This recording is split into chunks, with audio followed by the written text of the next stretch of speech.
And we are winding down and coming to the end of the chapter. A couple more terms to keep in mind.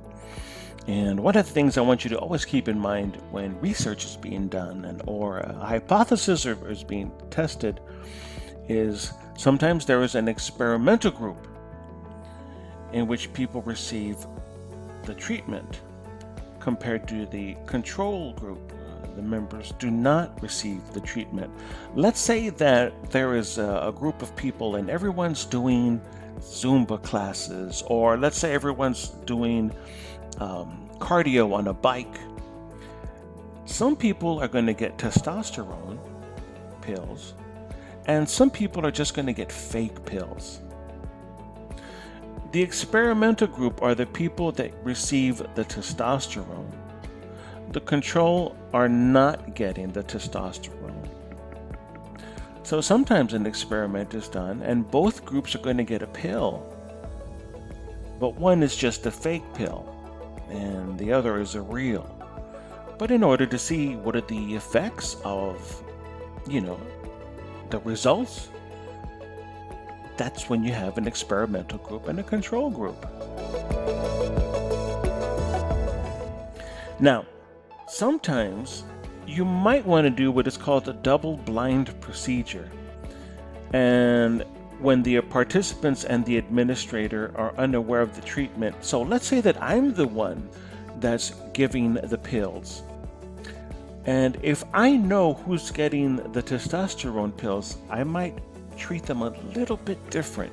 Not on purpose, just by accident, maybe I act differently, or I'm making sure that I give it to them in their hand and I look at them in the eye and I say, make sure you take it.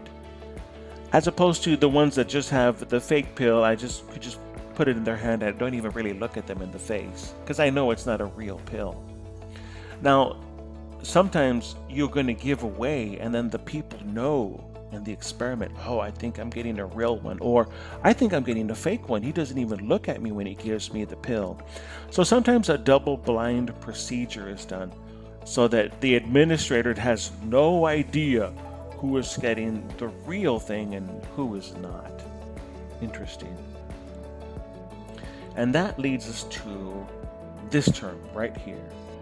And this term is called the placebo effect. Now, all of us have been involved in a placebo effect in one way or another.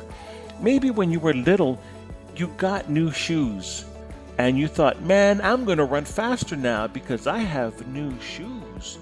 That's the placebo effect. You think you're running faster because you have new shoes, and maybe you will run faster because you're trying harder.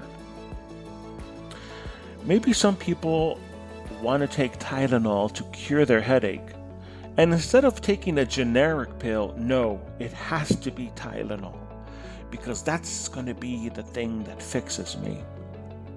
That's the placebo effect.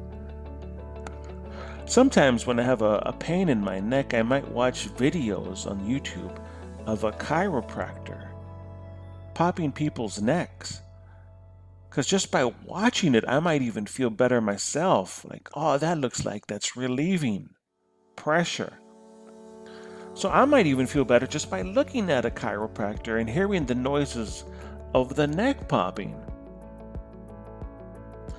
Some teenagers, if they attend their very first party, they have a little sip of alcohol and they start to act as though they might be intoxicated. But really, it's just the placebo. They had a little sip and the effects are more mental than actual real. The definition, placebo effect. Effect involve results caused by expectations alone. You think that, hey, I've got new shoes, that's gotta mean I'm gonna run faster.